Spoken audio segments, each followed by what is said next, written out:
এইবাৰ হেনো এখেতে মোক হত্যাৰ চেষ্টা কৰিব। আপোনাক ক'লে আৰু আপুনি বিশ্বাস কৰি ল'লে? মই বিশ্বাস কৰা নাছিলোঁ, কিন্তু তেখেতে অন্য এটা কথাও কৈছে যিটোৱে মোক অশান্তি দি আছে।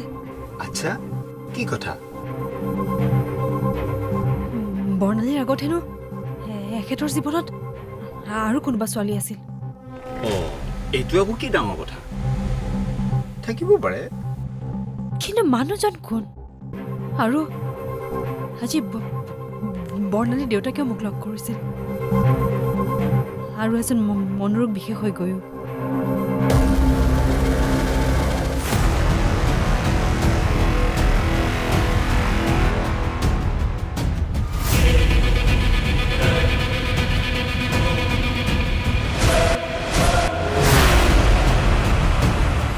সুভাষ দা? আৰে হয়তো, ইয়াত দেখোন সুভাষ। এনেকৈ গৈ মনে মনে লগ কৰিবলৈ সিহঁতৰ কি কাম ওলাল? তাইক মই এদিকা চৰিত্ৰ বুলি ভবাই নাছিলোঁ। সেয়াও তাইৰ গিৰিয়েকৰ বন্ধুৰ লগ।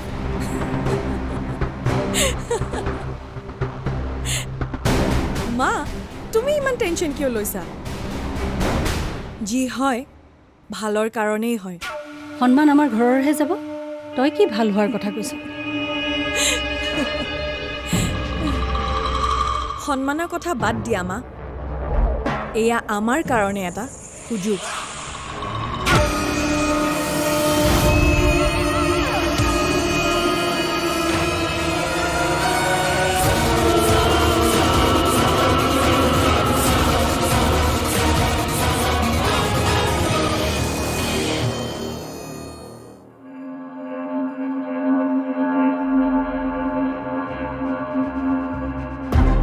আপুনি এখেতৰ কথা সকলো জানেনে? প্ৰণয়ক বুজাটো টান। মইতো বাধেই, আজিলৈকে তাক কোনেও বুজি পোৱা নাই। প্ৰণয় আমাৰ বাবে এক ৰহস্য। কেনেকুৱা ৰহস্য? সি মোৰ বিষয়ে সকলো জানে, কিন্তু মই তাৰ জীৱনৰ বিষয়ে আধাও নাজানো। হ'ব পাৰোঁ, মই তেখেতৰ পত্নী, কিন্তু আজিলৈকে তেখেতক বুজি পোৱা নাই। তথাপিও কি এনেকুৱা ৰহস্য আছে এখেতৰ বিষয়ে যিটো আপোনাৰ বাবেও ৰহস্যজনক? আছে, বহুত আছে। যেনে আজি 2 বছৰমান আগৰ পৰা সি প্ৰত্যেক ৰবিবাৰে এখন ঠাইলৈ যায়।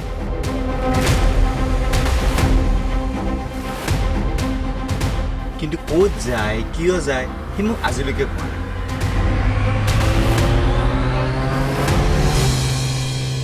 কি ঠাইৰ কথা কৈছে আপুনি? আৰু কাইলৈতো ৰবিবাৰ। এড্ৰেছটো মই আপোনাক দি দিম, আপুনি ইচ্ছা কৰিলে তাত গৈ উলিয়াব পাৰে।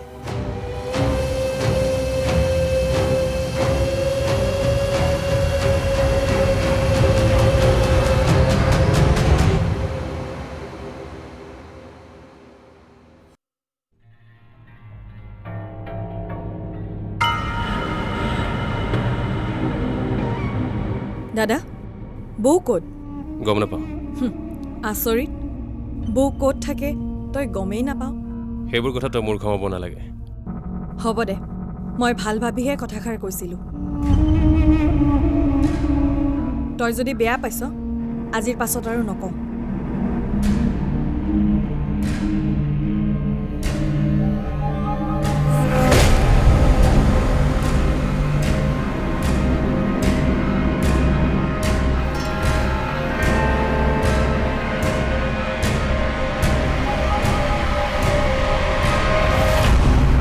কি হ'ল? কি ক'লে প্ৰণয়ে?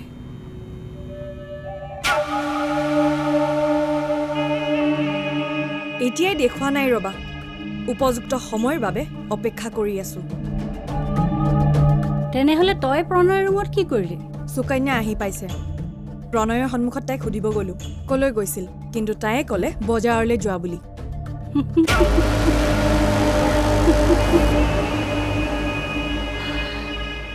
তই কি ক'লি? কৈছো নহয় উপযুক্ত সময়ৰ বাবে অপেক্ষা কৰি আছো। আৰু এই উপযুক্ত সময় কেতিয়া আহিব? আহিব।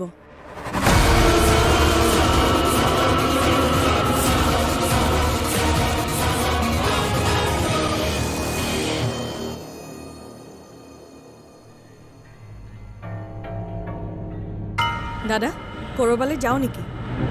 তোক কিয় লাগে? কোন ক'ত যা তোক কিয় লাগে? তই আজিকালি মোৰ ওপৰত খং কিয় কৰি থাক?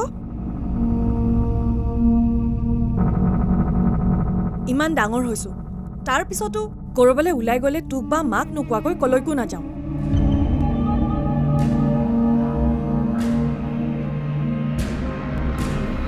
মোৰ অলপ কাম আছে, সেইবাবে যাব ওলাইছোঁ।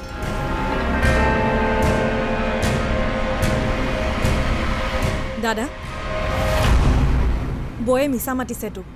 বৌ বজাৰলৈ যোৱা নাছিল।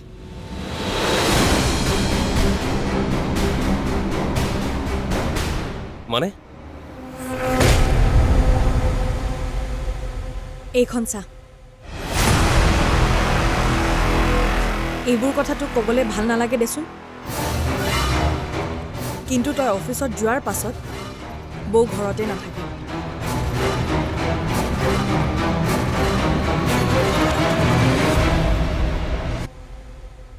এইখন চা। এইবোৰ কথা তোক ক'বলৈ ভাল নালাগে দেচোন, কিন্তু তই অফিচত যোৱাৰ পাছত বৌ ঘৰতে নাথাকে।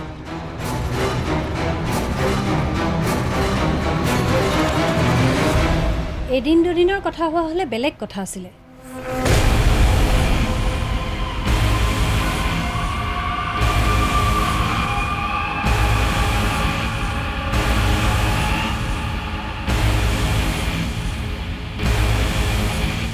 কিন্তু এয়া প্ৰায়ে হৈ থাকে।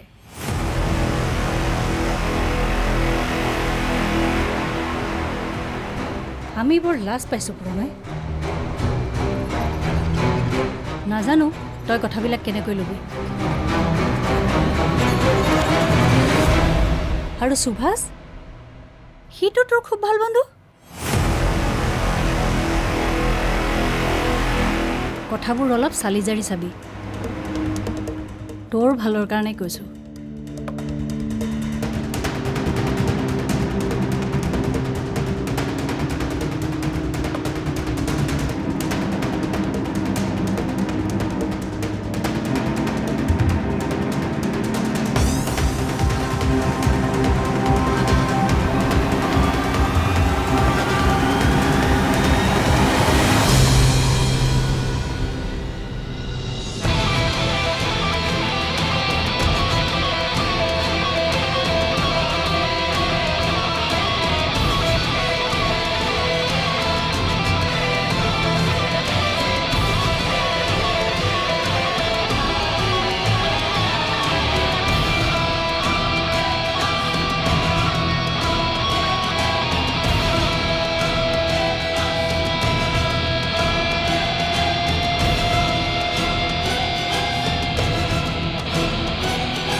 ঠিক আছে, ঠিক ট্ৰেকতে গৈ আছে। এতিয়া তুমি কি কোৱা? ক'বতো নোৱাৰি নহয়, কাৰ মনত বা কি চলি আছে।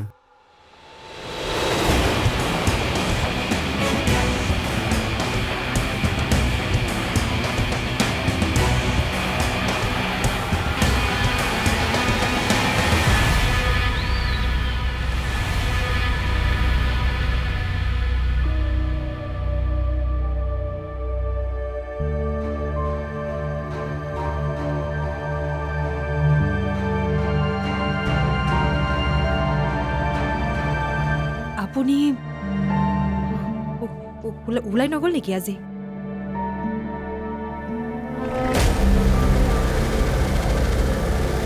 তুমি ক'ত গৈছিলা? বজাৰলৈ।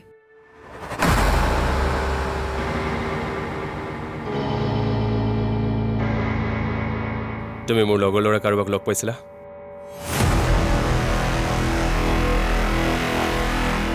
নাই পোৱা।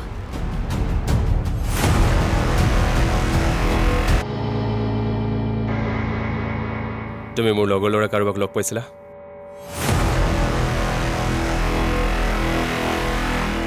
নাই পোৱা।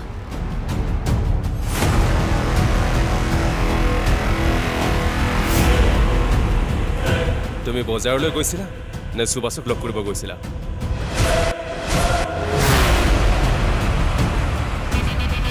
কিয় মনে মনে তাক লগ কৰিবলৈ যোৱা? কেনেকুৱা সম্পৰ্ক আছে তোমালোক দুজনৰ মাজত? মানে আপুনি কি কি ক'ব খুজিছে? মই কি ক'ব খুজিছোঁ তুমি হয়তো ভালদৰে বুজিছা।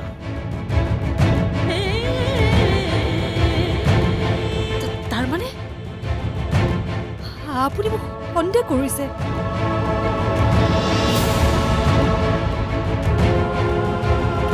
কেনেকৈ কৰিব পাৰে?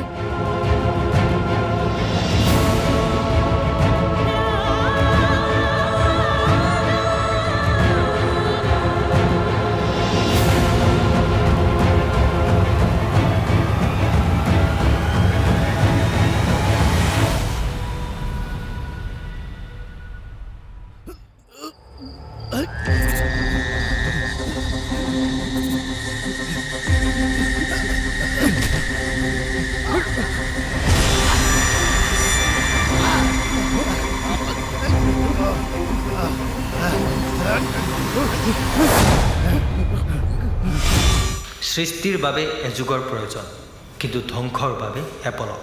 আমি জীৱনত মান সন্মান অৰ্জন কৰিবলৈ বহু কষ্ট কৰোঁ, কিন্তু আমাৰ এটা সৰু ভুলে সেই সকলো কষ্টপাৰ্জিত সন্মান ধূলিসাৎ কৰি দিব পাৰে। সেয়েহে প্ৰতিটো খোজ জুখি মাখি দিব লাগে।